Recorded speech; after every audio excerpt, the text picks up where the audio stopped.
സൂചിപ്പിച്ചിരുന്നില്ല, എന്നെക്കാളും ഉയരത്തിലുള്ളൊരു മുളക് കാണിച്ചത് ഇതാണ്. ഇത്രയും ഹൈറ്റിൽ പോയിട്ട് മുളകുണ്ട്. താഴെയുണ്ട്, എന്താ ഇഷ്ടം പോലെ ഉണ്ട്. അതൊക്കെ പൊട്ടിക്കാറായി, ഒക്കെ മൂത്ത് നിൽക്കുക.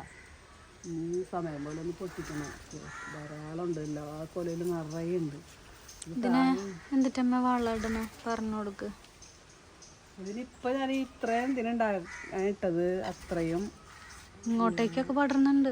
എല്ലാവരും ഉണ്ട്. അപ്പുറത്തുനിന്ന് എടുത്തൊന്നും അത് ധാരാളം കൊല്ല കുത്തി ഉണ്ടാകുന്നതാണ്. ഇതിപ്പോൾ ഈ നല്ല കനത്ത മഴയല്ലേ ഇപ്പോൾ. ഈ മഴ തുടങ്ങിയിട്ട് വലിയ ശല്യമല്ലേ ഈ ചെടികൾക്കൊക്കെ. ഈ മഴ നിൽക്കുമ്പോൾ ഇതൊന്നുമല്ല, കൊല്ല കുത്തിയാലേക്കോളധികം കായുണ്ടാവും. നാടൻ മുളകിൽ ഒരു കാന്താരി വർഗ്ഗത്തിൽപ്പെട്ടാണ്. എന്താ പേരെന്നൊന്നും എനിക്ക് വ്യക്തമായിട്ട് അറിയില്ല. പക്ഷെ ഞങ്ങൾ വീട്ടിൽ ഉപയോഗിക്കുന്നത് ഈ മുളകാണ്. ഇഷ്ടം പോലെ ഉണ്ടാവും. കശുമാവ് പിടിക്കുന്ന പോലെ ഇതിങ്ങനെ വർഷങ്ങളോളം തൈ നിൽക്കും. ധാരാളം ഉണ്ടാവും. ഇത് തനിയെ മുളച്ചു വന്നതാണ്. അത് ഞാൻ സംരക്ഷിച്ച് കൊടുത്താണ് വളർത്തിട്ട്. പുതിയ ഇനമാണ് വയലറ്റ് മുളക്. നല്ല ഭംഗി പച്ച കലർന്നൊരു വയലറ്റ്